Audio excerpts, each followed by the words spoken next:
Hi all welcome to food for all. இன்றைக்கி நம்ம சேனலில் சூப்பரான உளுந்தங்களி ரெசிபி தான் பார்க்க போகிறோம். வாங்க எப்படி பண்ணுறதுன்னு பார்க்கலாம்.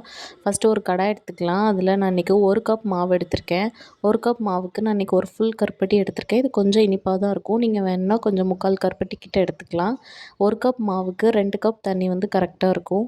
இது ரொம்ப கெட்டியாக இருக்காது, கொஞ்சம் லூஸாக தான் இருக்கும். நீங்கள் கெட்டியாக வேணும்னா 1/2 கப் தண்ணி மட்டும் யூஸ் பண்ணிக்கலாம். இப்போ பாகு நல்லா கரைஞ்சிருச்சு. அதை வடிகட்டி ஒரு பாத்திரத்தில் எடுத்து வச்சுக்கலாம். இப்போ 1 கப் உளுந்த மாவில் 1 கப் தண்ணி ஊற்றி நல்லா கரைச்சி வச்சுருக்கேன். இப்போ பாகை ஒரு கடாயில் மாற்றிட்டு அது நல்லா சூடு ஏறினதுமே நம்ம கரைச்சி வச்சுருக்க உளுந்த மாவையுமே அது கூட சேர்த்து நல்லா கைவிடாமல் கிளறிக்கலாம்.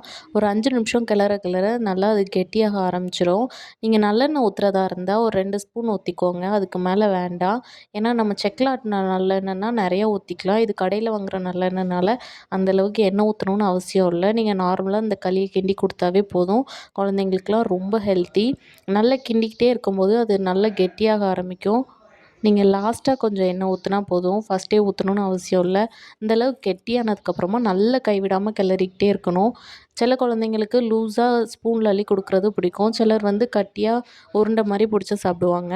ஏஜ் அட்டெண்ட் பண்ணியிருக்க குழந்தைங்களுக்கு, சின்ன குழந்தைங்களுக்கு, பசங்களுக்கு எல்லாத்துக்குமே இந்த உளுந்தங்களி வாரத்தில் ஒரு நாள் செஞ்சு கொடுக்கலாம். போனுக்கெலாம் ரொம்பவே நல்லது. இதோட ப்ரிப்ரேஷன் வீடியோ நம்ம சேனலில் ஆல்ரெடி அப்லோட் பண்ணியிருக்கோம். மறக்காமல் செக் பண்ணி பாருங்கள். உங்கள் ஃப்ரெண்ட்ஸ் அண்ட் ஃபேமிலிக்கு ஷேர் பண்ணுங்கள்.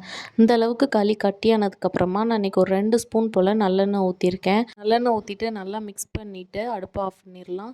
சூப்பரான உளுந்தங்களி வந்து ரெடி ஆயிரும். இதை கண்டிப்பாக செஞ்சு பார்த்துட்டு எப்படி இருக்குன்னு கமெண்ட்ஸில் சொல்லுங்கள். நம்ம சேனலை மறக்காமல் சப்ஸ்கிரைப் பண்ணிக்கோங்க. உங்களை இன்னொரு வீடியோவில் பார்க்குறேன். அது வரைக்கும் பாய்.